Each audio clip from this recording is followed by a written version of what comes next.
Okay, so today we will be continuing our discussions on the numerical solutions and see if we can wrap up this chapter. So the topics that we still need to cover or we are we have not yet looked at is tri-diagonal systems, tri-diagonal matrices, then iterative techniques for matrix solutions, and then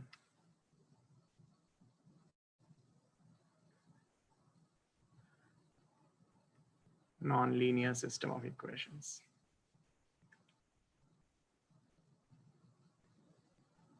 using Newton's method.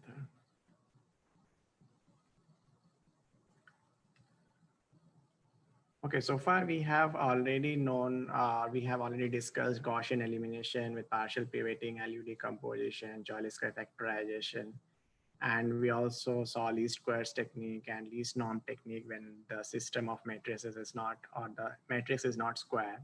So today we'll come back to square matrices again. So we are saying AX equals B and A is our square matrix n by n. And today the solution or the system, at least the first two topics that we will be focusing on, will be focused on large system of matrices, large n.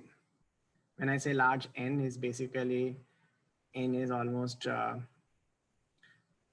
say n greater than 1,000. So it's 1,000 by 1,000 or more than that. You basically consider techniques using these topics or tridiagonal matrices and iterative techniques.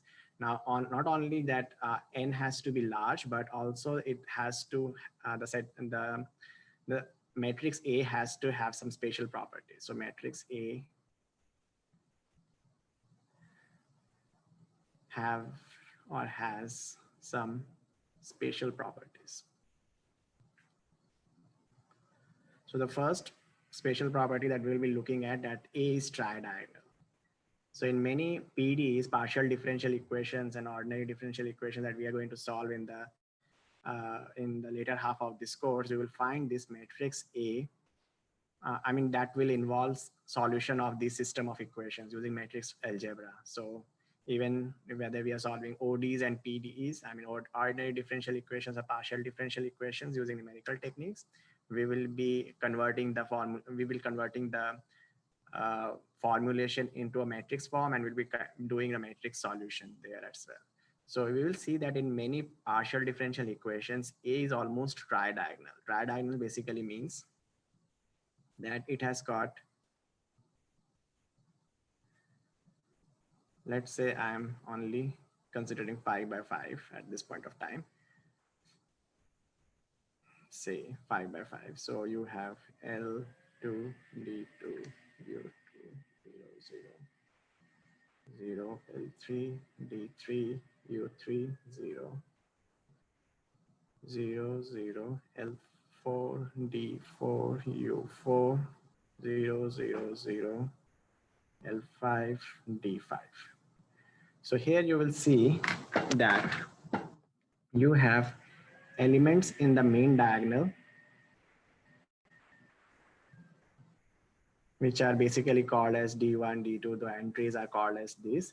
And you have the entries above this diagonal and below this diagonal. So we call this type of system of equations, or it has a tridiagonal form. Tridiagonal means you have diagonal and you have one above the diagonal and one below the diagonal. So some of the matrices will have this type of characteristics where everything else on above this is 0 and below this entry or below this line is 0. So this is basically called as tridiagonal matrix system. Does it make sense, guys? Yeah. Yeah. Yeah. So tridiagonal system. Now, if the matrix happens to be tridiagonal system, then there are various efficient techniques to solve AX equals B, instead of using Gaussian elimination or LU decomposition or Cholesky factorization, instead of doing that, there is a very efficient technique to solve this system of equations, which is called as Thomas method. So what it actually does, so I'm basically going to, uh, first let me write down the equation. So I'm just going to do some algebra. So you can note it down. And once I finish writing down the algebra, then I will explain you what and how this system becomes very efficient. So let me actually rewrite AX equals B in different form. Different form means basically separating out the equations. So if I have to write, it will be D1 x1 u1 x2 is equals to b1. Basically we are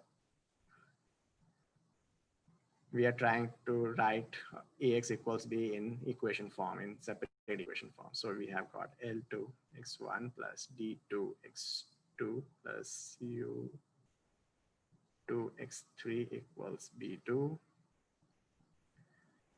L3 x2 plus D3 x3 plus U3 x4 equals B3, L4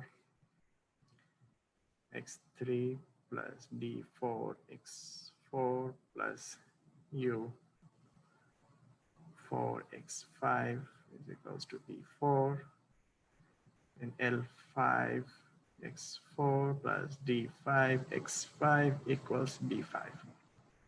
So this matrix system AX equals B can be written in these 5 separate equations. Is everybody following it so far? Yeah, just copying it down. Yeah.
So I'm just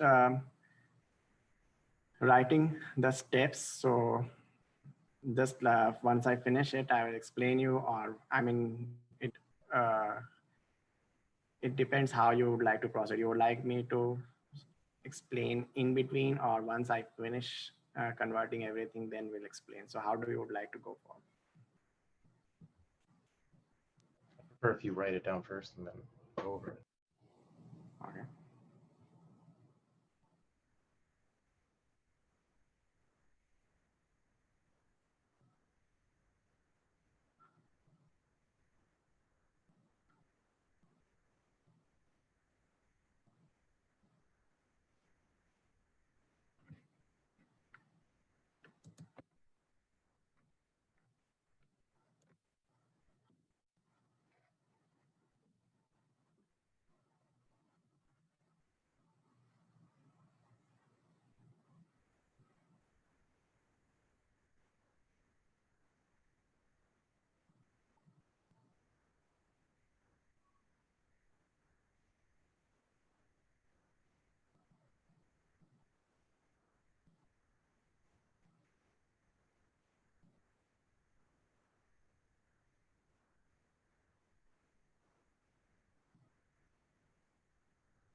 Okay, so let me actually also make your life easier in the sense that all those things is already there in the textbook, except I'm using a specific notation like tilde because that's B1 tilde. I mean, oh, it has O tilde in the overhead. So that is not, that notation is not there in the book. So that may be a bit different, but otherwise the derivation is there, except that I'm using a specific notation just to make sure that you have a separate, you can basically differentiate between what B1 tilde is and what your B1 actually is. So that's the only difference you will find. Okay, this is DK minus LK, UK minus 1 minus UK.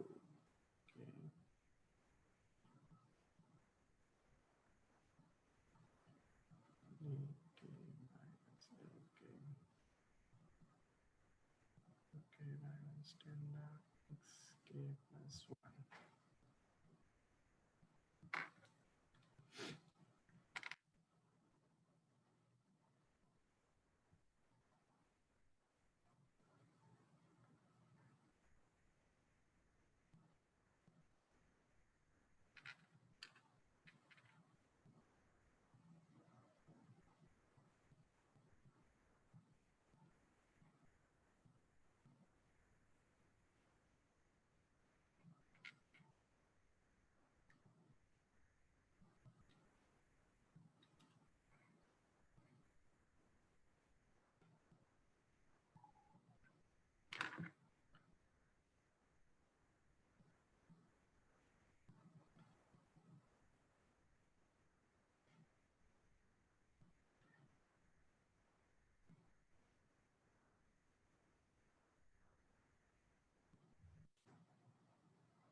Okay, so I finished writing. I gave you a few minutes to see that.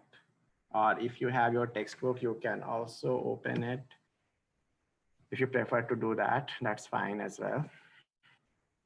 Only thing, as I mentioned, that in your textbook, you don't have this tilde notation. I prefer that because that will help to differentiate between what your actual B1 is and what your B1 tilde is. But let me know once you finish writing it and I will explain you how to solve, what basically it means and what we are doing here.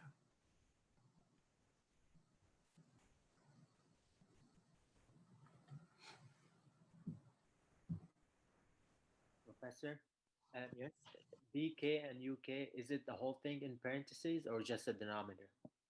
This whole thing is BK tilde and this whole thing is UK tilde. Okay, thank you. valid for k from 2 to n minus 1. Professor, is the tilde just a specific notation, or is that like a vectorized notation? It's a specific, it's just a notation for representing a specific quantity. Okay, thanks. Yep. So it's not a vector, it's a notation for a specific quantity.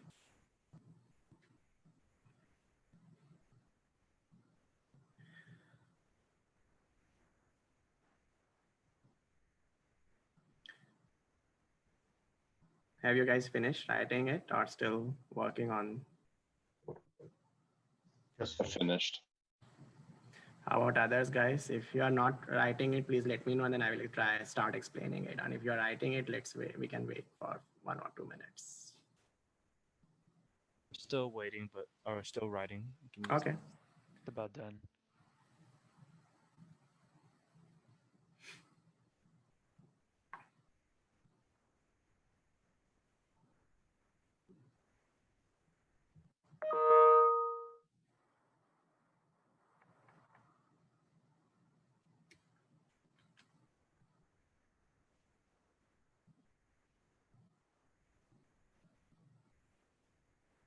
Let me know once you finish writing. I will start explaining what we are doing.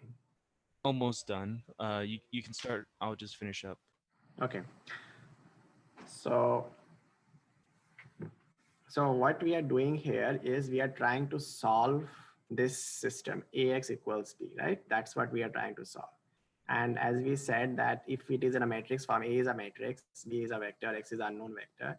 And to solve this, we have different techniques like Gaussian elimination, then LU decomposition, partial pivoting, and so on and so forth.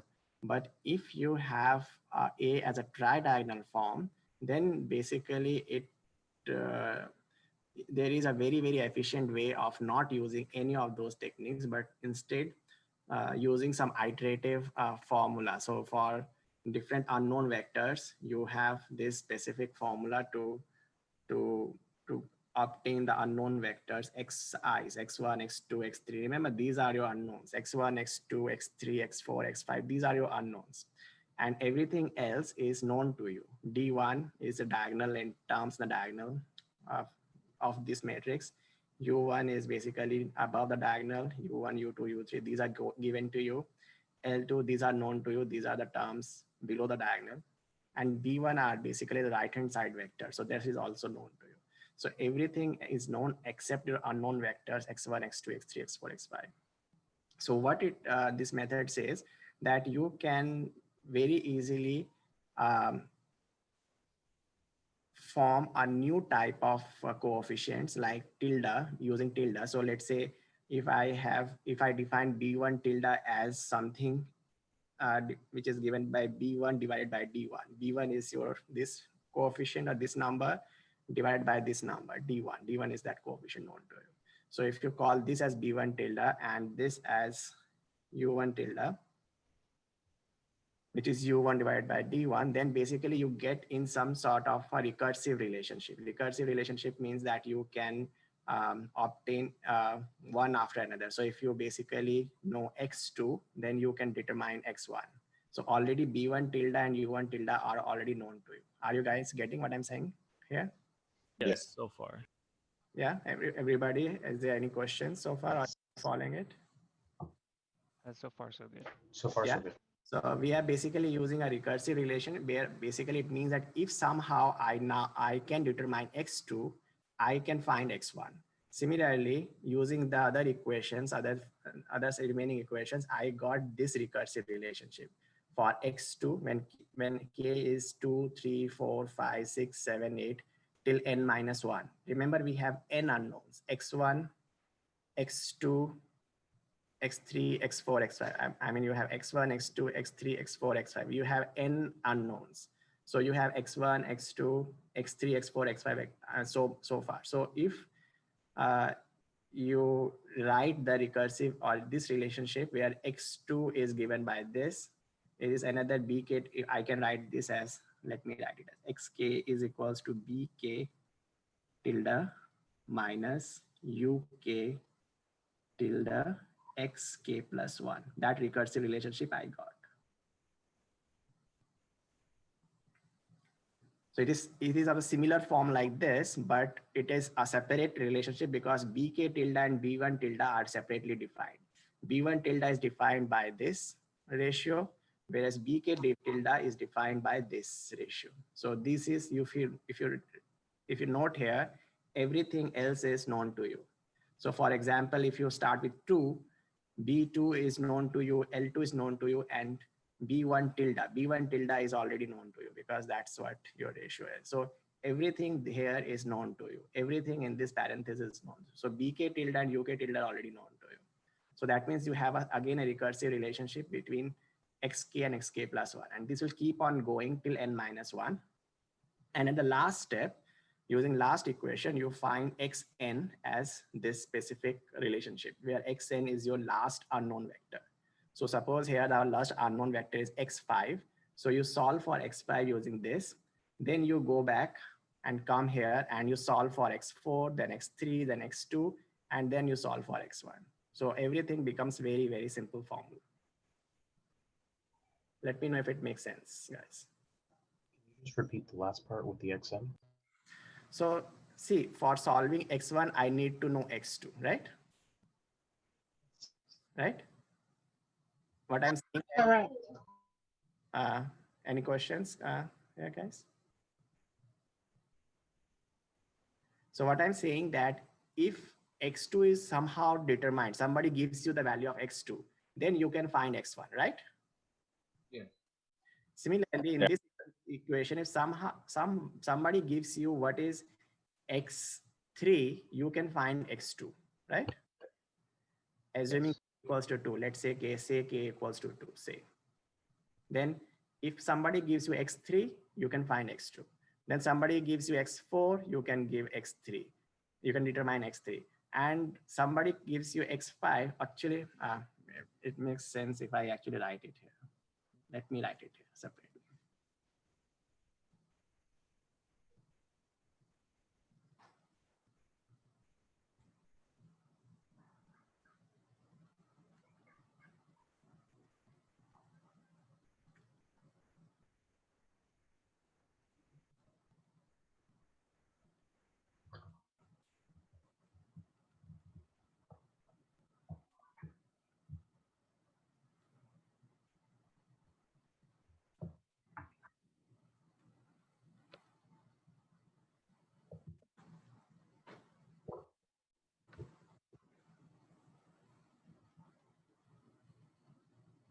Okay, so I just use the same relationships, but instead of using case, I'm just using the number. So x1 is your this b1 tilde minus u1 tilde x2.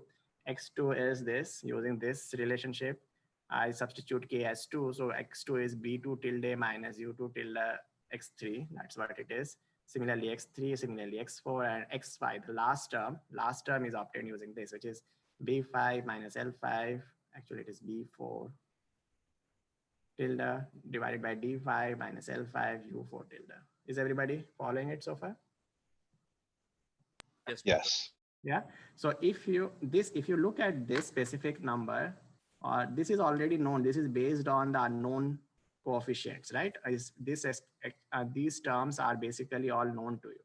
So you can easily find x5, then you can substitute x5 over here to solve for x4. Then you substitute x4 here, solve for x3, then you substitute x3 here, solve for x2, and similarly you find x1. So it becomes very, very easy thereafter. You just need to calculate what these tildes are. B4 tilde would be, and so forth, and so on and so forth. And you know the values, how to determine them. You know the formula for obtaining them. Does it make sense, guys? So it's like a backward substitution, but on a tridiagonal form. Come again. That last term is like a backward substitution. Yeah, it is just like a backward. Yeah, you are right. It is just like a backward substitution. But the thing that you are not doing is a specific elementary row elimination or EROs, elementary row operations to eliminate the specific coefficients from second equation, third equation, fourth equation. You're not using partial pivoting. You are not doing any type of Gaussian elimination technique. So instead of using elimination technique, you are just using these recursive relationships. So just using recursive, you can easily use MATLAB code or any other code to find the this coefficient b5 tilde, b4 tilde, and so on and so forth. And then you just need to do backward substitution using the formulas. These are iterative formulas or recursive formulas, and you can solve for all x's. So just have to solve this basically. That's it. Okay. Professor, I have a question. Yeah, go ahead. Can I transform any square matrix to a tridiagonal? No, you cannot. It has to be a specific form. And this form generally arises when we are solving partial differential equations, whether it is any physical system or PDE, partial differential equations, you will find that these actually convert into this form. Thank you. Welcome. I mean, it would have been very easy. It would make the life very easier if you can convert a matrix into a diagonal form. Then basically that means it becomes very, very easy to solve. But unfortunately, that's not the case. Yeah. I just want to be clear. You said that with the tridiagonal matrices, so that's common in like PDEs. Yes. We will see that when we'll be doing the PDEs, then you will see that all the PDEs will actually easily converted into tridiagonal systems. Thank you. Any other questions, guys? Okay, so that is about tridiagonal matrix. Now, if we don't have any other question, we move to the next concept, which is iterative techniques.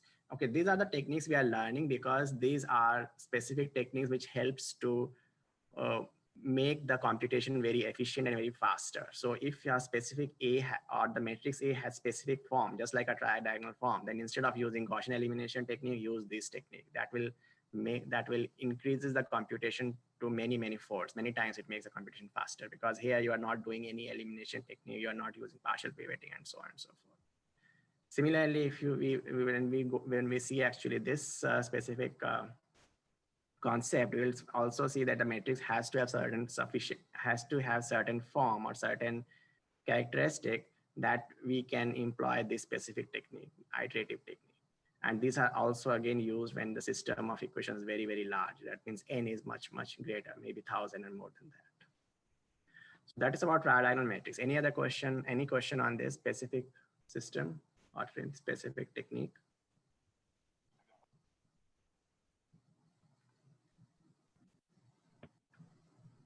Okay, if there are no questions, so let's move to the iterative techniques.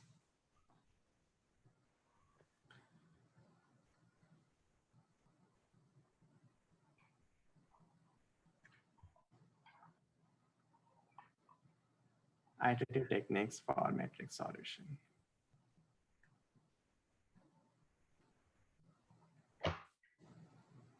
Or solving matrix system of equations.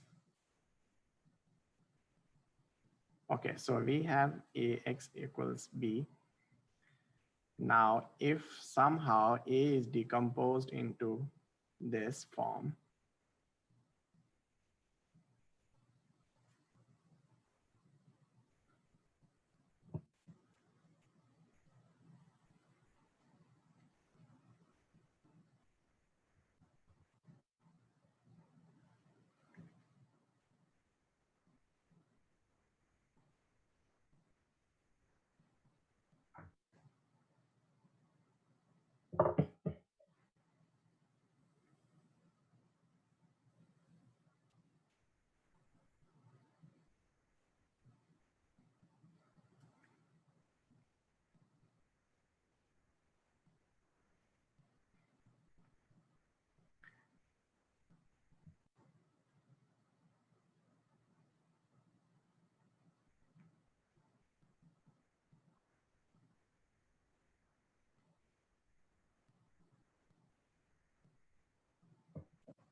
Okay.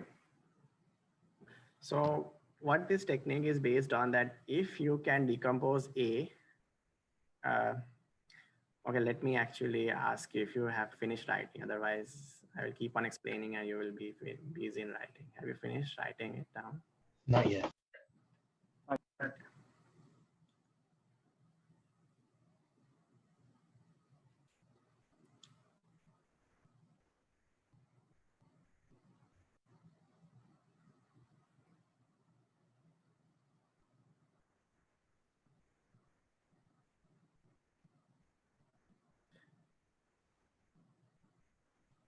Okay, ready?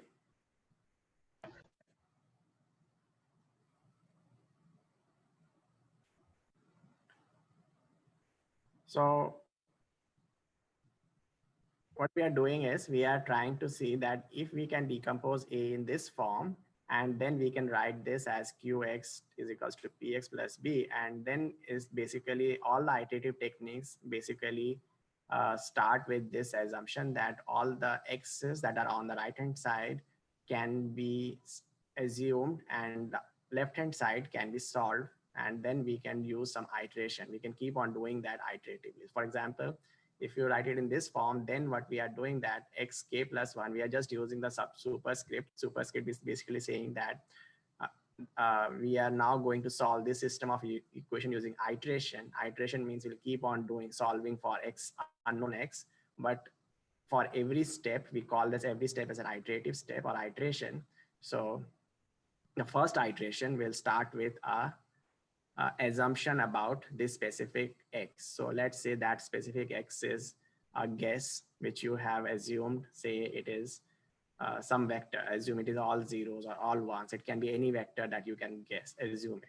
And you substitute over here and you solve for x for the first iteration, which you can solve it basically as xk plus 1 is equals to q inverse p xk plus b.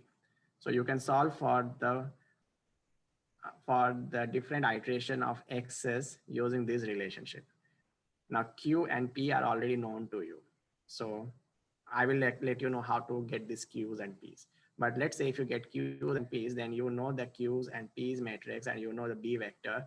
You can start with k equals 0. That means at x equals 0, what will be x1? X1 will be q inverse p x0 plus b. So this is your guess. This basically x0 is your first guess. Then x2, the second iteration, it will be q inverse p x1 plus b. Third iteration, it will be q inverse p x2 plus b. And we have to keep on going it till we actually converge. Convergence will happen when, let's say, xk plus 1 is solved as this. And the norm of the difference, when you say this norm, this is an L2 norm. Remember the L2 norm we have discussed in the last class, guys? Anybody remembers how to find L2 norm of a vector?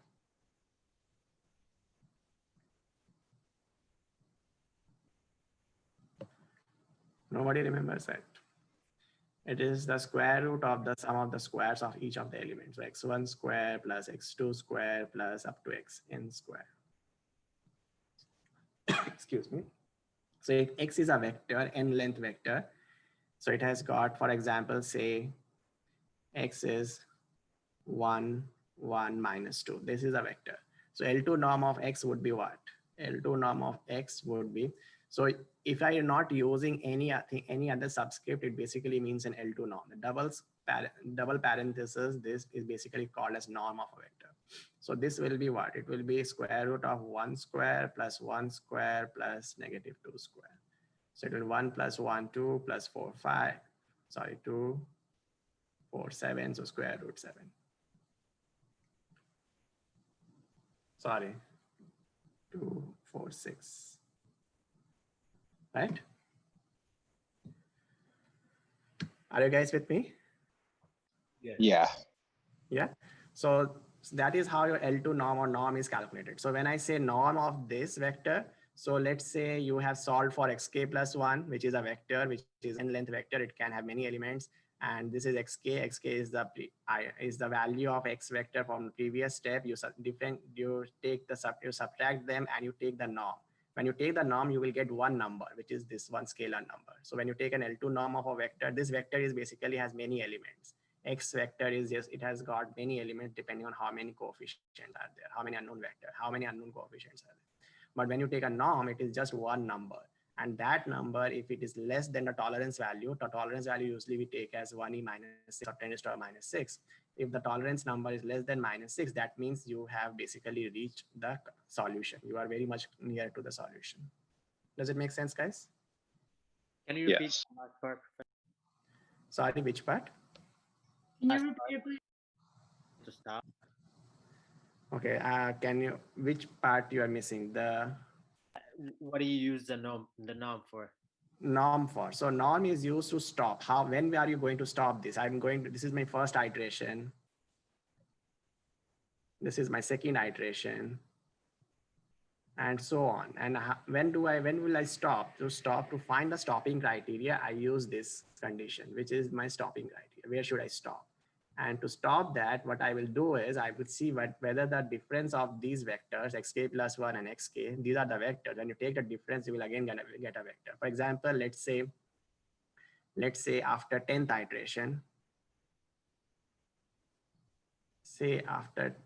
iteration,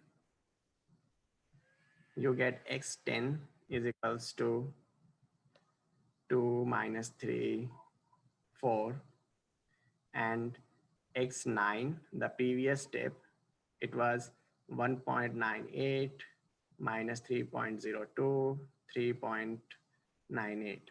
If that is your vector from the previous step, what will you do? You will subtract these two vectors and you will again get one vector, and you take the L2 norm of that and see whether that norm is less than the tolerance value, which is generally by default we take at 10 to the power minus 6. It can be smaller, it can be larger, but by default it is this tolerance. And if the norm of the difference is less than tolerance, that means we have reached the solution. That means we have reached the solution for AX equals B. Make sense? Got it. Thank you. Yeah. Any questions, guys? One quick question, Professor. Is the 2 subscript following the norm notation just signifying the L2 norm? Yes.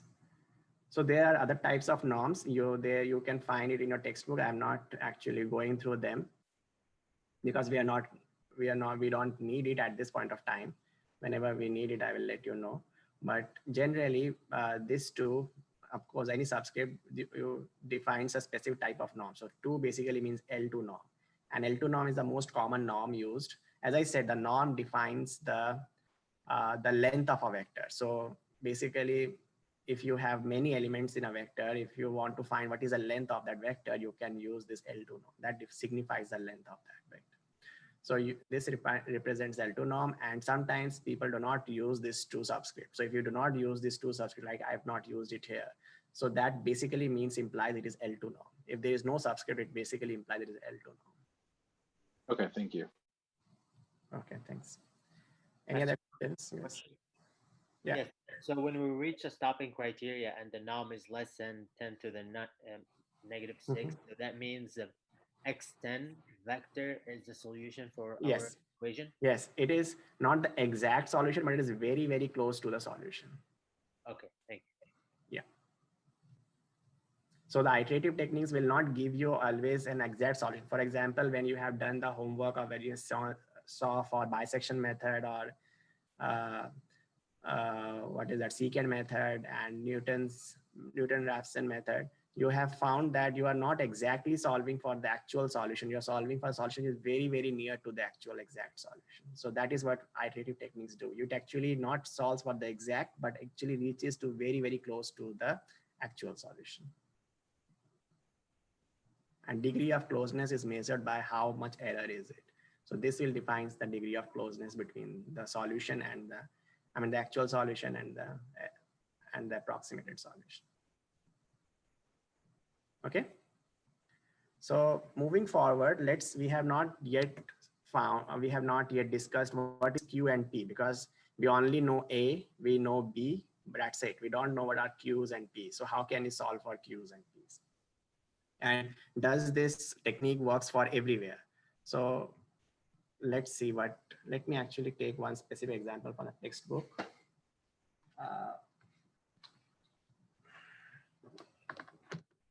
So A is given as, so I'm taking the example from 11.24 actually example.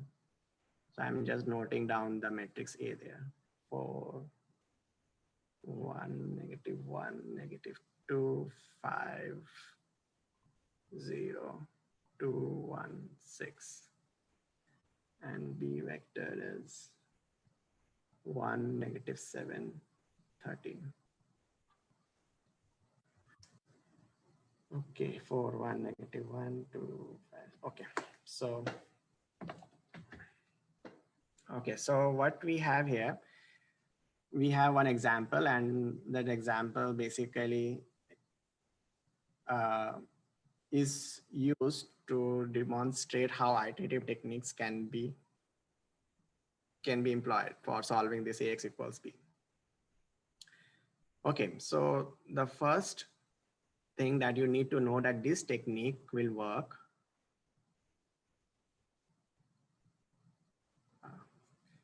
This technique will work for strictly diagonally dominant matrices, strictly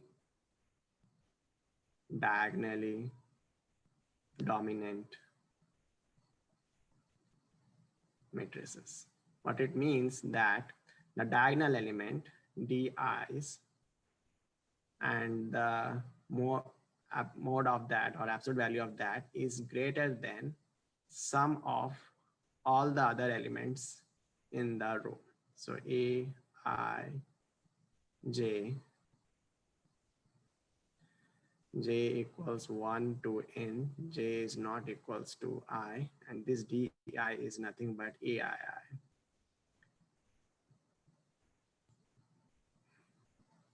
This is AII. So let me see what it basically means. So if I look at the first row, what is the diagonal element here? 4, right?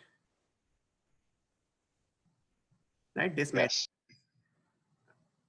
matrix has diagonal 4, 5, and 6. So in the first row, this diagonal, the absolute value of this diagonal entry has to be greater than sum of the absolute value of all the other entries. So if you see there, so this basically says that 4, absolute value of 4, it can, diagonal entry can have negative values as well. So absolute value of the diagonal entry should be greater than absolute sum of the absolute values of all the other entries. Is it satisfied? Which is yes.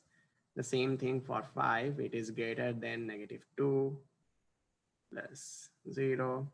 Similarly, 6 is greater than 2 and 1. So the condition satisfies and we can use this technique.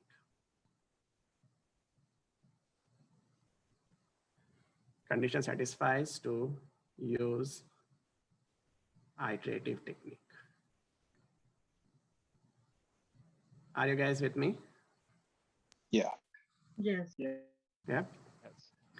And now what we need to know is to use this iterative technique, we need to know what is Q and P. So Q and P depends on the diagonal entries and off diagonal entries. So Q is D and P is -L plus U. And let me tell you what is D and L and U, where A is D plus L plus U. D is all the diagonal terms 4, 0, 0, 0, 5, 0, 2, 0, 0, 6. L is a lower triangular matrix, strictly lower triangular matrix from E. So my -2, 2, 1. And U is upper triangular matrix with zeros in the diagonal. Zeros, 0, 0, 1, -1, 0. So what I did, I used this matrix A, and all this diagonal entry 4, 5, and 6, that actually becomes your D matrix. Okay, that is your D matrix. So what is D? D is all the diagonal terms, that is D matrix. L, so all the terms that are there below the diagonal, that becomes your L matrix. So everything is 0 except those terms. So from A, I select all the entries below the diagonal, that becomes L. Similarly, I select all the entries above the diagonal, that becomes U. I select all the entries above the diagonal, and that becomes U. Are you getting it? Yeah. Yes. Yes. Yeah. So if I can write, because I just decompose D, I just split the matrix A into D diagonal entry or diagonal matrix, lower triangular matrix, upper triangular matrix. And where lower triangular matrix has all zeros here and upper triangular matrix has all zeros here. So if you sum these up, it basically becomes A. And in this, if you select D as your Q matrix and L plus U as negative of that as your P matrix, then it basically we call as Jacobi iteration technique for solving. So this specific has a technique, iterative technique. This specific technique has a name which we call as Jacobi's iterative technique. Okay, so you know your Q matrix, you know your P matrix, and everything we have already discussed how to solve for iterations. You can start solving for x0 and you can basically keep on doing iteration. You can use x1, which is Q inverse P plus B vector, and so on and so on. Let me know if it makes sense or not.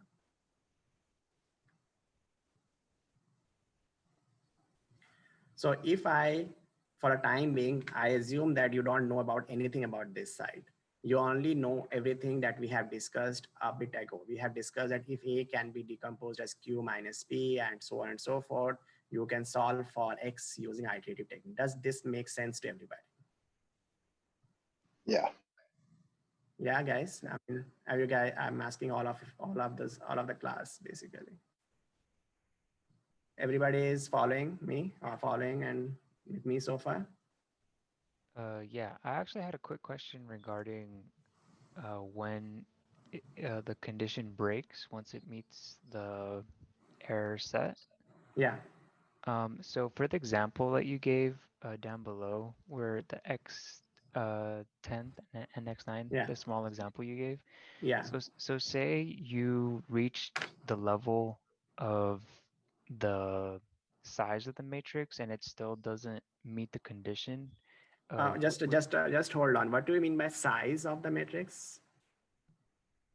So for the k, so xk plus 1. Mm-hmm. So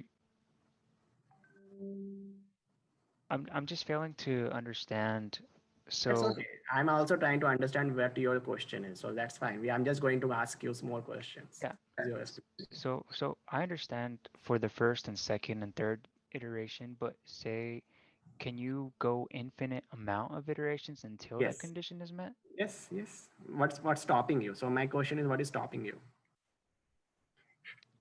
Oh, I think I was just confusing it with the actual size of the Oh, matrix. so this is not the elements of X. So each X1 is the whole 3 vector, all the unknown coefficients in here. Oh, okay. This is not actual the first element or second element or third element. It is not like that. So let me actually say what you are actually confusing with. So when we talk about this, then here K is in the subscript. So that subscript represents each element. And when we use superscript, which is this, that represents iteration. So this is one vector. So it has got n dimensions. It is all n cross one vector. Each one of them is a vector. Does it make sense? Yeah. Yeah, I think I was just confusing the two. Yeah, that's fine. It is possible to get confused. Professor, I have a question. Yeah. Just really quickly, I just quickly forgot, what was the part right there where it says guess and solve for the, I think is it XY superscript 0? I'm just trying to remember what this was right there. Yeah. Yeah. Superscript 0 means zeroth iteration, the very beginning of the first iteration.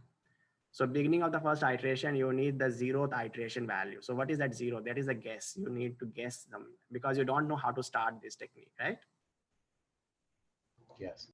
So that is basically what it's saying. So it is saying that if I start with K0, 0 means the first, before the first iteration, what is the guess of the vector? What is vector will represent? So I assume with that guess, I will actually show using this technique. So we will solve that and then you will actually get more feel of what we are doing here. Quick question, Professor. Yeah. Is there a way to have a good guess for X0? So this specific technique says that whatever guess you start with, you're always going to converge if it is strictly diagonal dominant. You don't worry about the guess. You can start with all 0, 0, 0, 0. That's it. You don't have to worry about it. As long as it meets this condition that your matrix has to be strictly diagonally dominant, that all the diagonal entries, the absolute value of the diagonal entry is greater than sum of all the entries in absolute value of all the entries in that row. So all elements on that guess vector that don't have to be the same, then you can be different numbers in all rows. I didn't get you. Can you please speak a bit slower? Guess vector that we're doing, it doesn't necessarily mean they all have to be the same numbers. Yeah, it doesn't have to be same numbers. Means what? What do you mean by same numbers? I still don't understand your question.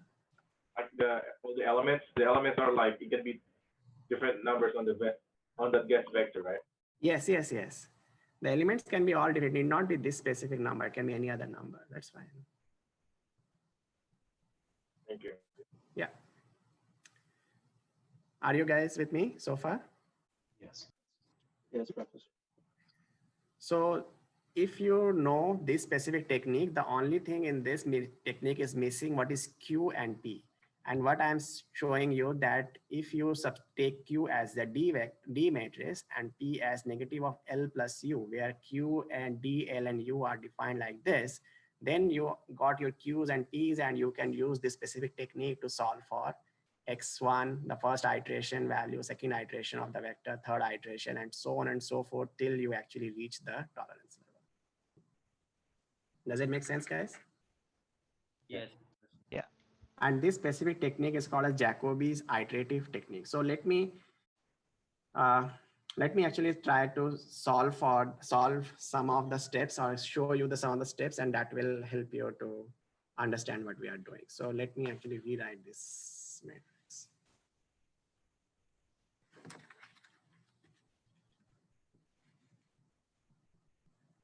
So I have A as 4. Was it 1 or negative 1? 4, 1, negative 1, negative 2, 5, 0, 2, 1, 6. And B is 1, negative 7, 13. So I am not strictly following what we have just discussed, but I'm showing you another way of interpreting what we just are going to do. So I'm writing this equation as separate equations.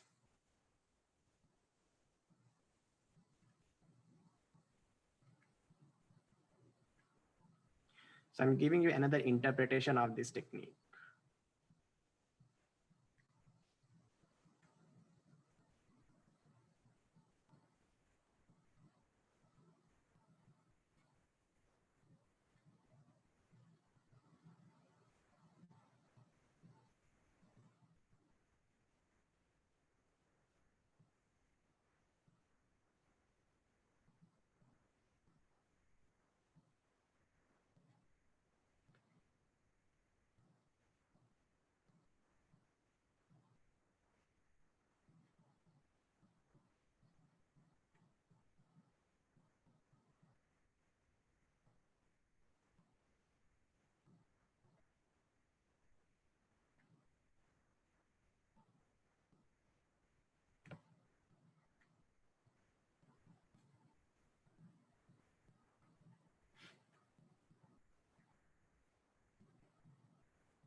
Okay, so coming back to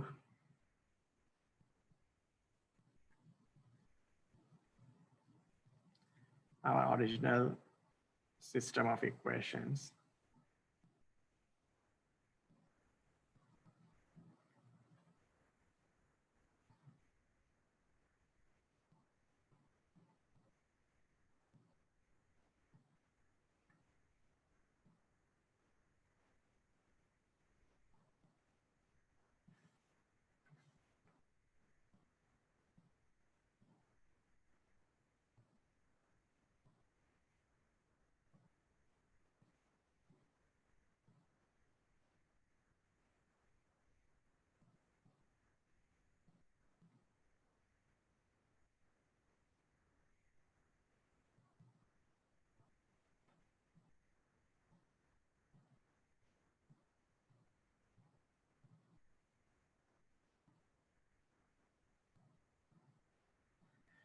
So just this is the same. I just summarize what we discussed in the last slide or last document or last page, where instead of using Q's and P's, I'm substituting Q as your D matrix, which we actually saw what is D, and P as negative of L plus U. And you can solve for x k plus 1 vector using using D, taking it here, which is D inverse, and actually here as well. So it will be D inverse as well. So it will be whole D inverse B.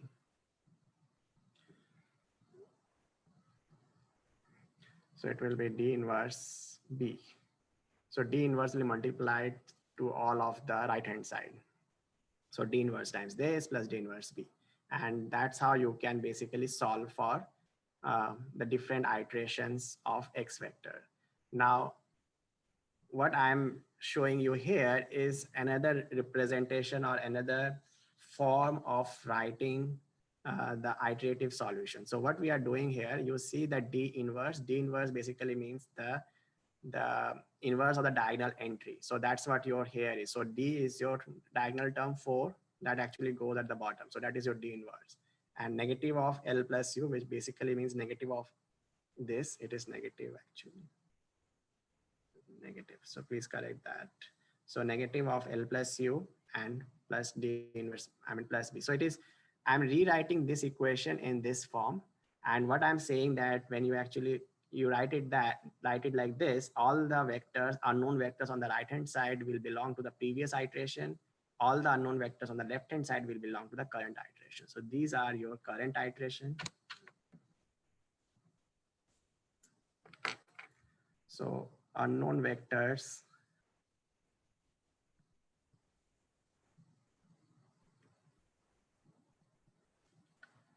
belonging to current iteration. And here, all the unknown vectors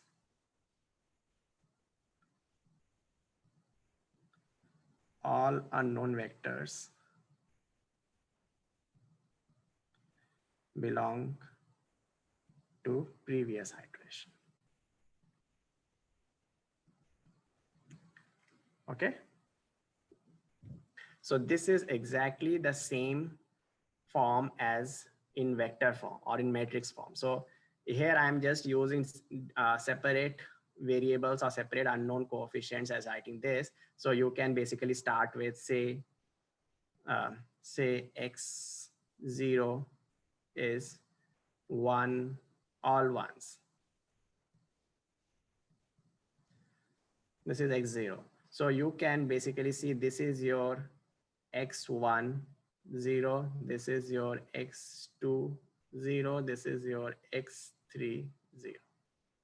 Okay, so you can basically use these values, substitute over here, and you can solve for x of 1 first iteration, which is x1 first iteration, x2 first iteration, x3 first iteration, using this specific notation.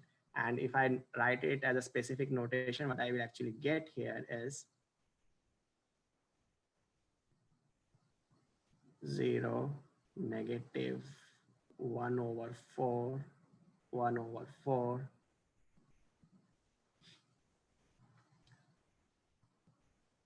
2/5, 0. It's 0 here. No, that's correct. 1/4. 2/5, 0, 0. And -2/6, -1/6, 0. X1 for the 0 vector, X2 for the 0th iteration, X3 for the 0th iteration, plus 1/4, -7/5, 13/6. Okay. So this is exactly the same as this. So if you look at this, this will be your D inverse negative L plus U. That is this. And this is D inverse B. Can somebody verify that? If you would like to verify, you can basically verify that. So D vector, D matrix is already known to you, B vector is known to you, and L plus U is known to you as well.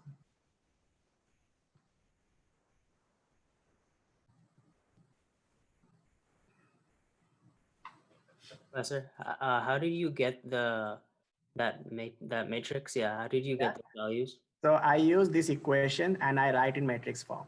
So here, all the left-hand side are here, right? X1, X2, X3, first iteration. I mean, for K is equals to 0, it will be first iteration, first iteration, first iteration. And I write this as a matrix form where all the right-hand side, all the unknown vectors are now basically belonging to the previous iteration. So they are known actually. So they are not known.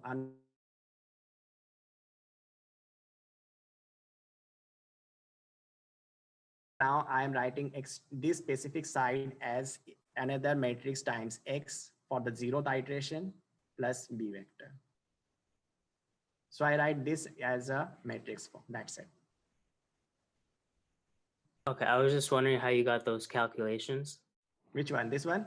The zero, the calculations right there is the 0, -4, 1/4. So here it is. If you see this, here there is no X1 term for the kth iteration. So that is why it is 0. And then for the X2, it is -1/4. 1/4 is in the outside the parenthesis, so -1/4 over here. Then X3, it has multiplied with 1/4. It is 1/4 over here. Then for the B vector, it will be 1/4. So 1/4 goes in here. Now for the second equation, corresponding to X1, it will be 2 divided by 5. So it is 2 divided by 5. There is no X2, there is no X3. So there are zeros. Then -7/5, -7/5 goes in here. Third equation, -2 divided by 6, that is the first term. -1 divided by 6, that is the second term. But there is no X3 term in here. So X3 term will become 0. And then 13 divided by 6 will be here. So that's how you actually get the matrix form. Got it. All right, thank you. Yeah. Is everybody following what I'm saying here? Yes, quick question. So when we actually solve it, and you only did it this way to prove it, but we can actually use the final equation to solve it, right? Just use this. You don't worry about this. I just take this example to show that what this matrix, I mean, it is just not something just like a black box, which basically means something you actually throw in and you decompose in D and L, U, and you make this up. So I'm not making this up, or somebody does not make this up. There is basically this is how it follows. So that's what I was showing. Okay, thank you. Yeah. Any other questions regarding this specific technique, guys?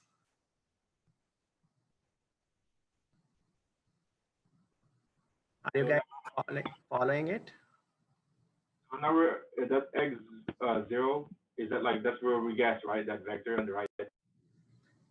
Yeah, you have to guess this for the very first iteration before you start the iteration. So I am assuming 1, 1, 1. You can assume 1, 0, 0. You can assume 0, 0, 0, depending on what you want, your wish is. So you guess this and you start solving this now iteratively. So you solve for X1's first iteration, then you replace for second iteration, you replace this with the first iteration. These matrices will remain constant. They will not change. Are you seeing what I'm saying?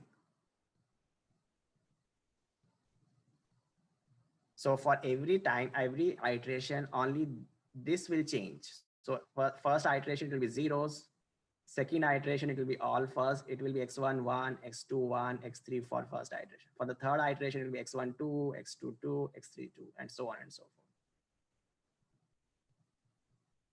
Yeah? Yeah. Any questions, guys?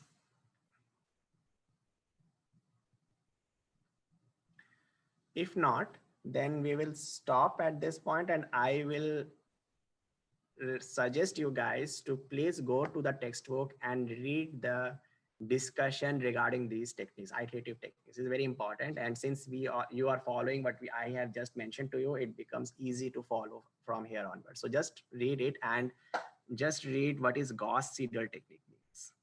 Gauss-Seidel technique. So in the next lecture, we will actually do this, and then we will also do nonlinear system of equations. So it is a continuation of this Jacobi's technique, but you need to know what is Gauss-Seidel technique is, and then we will go with the nonlinear system. Okay.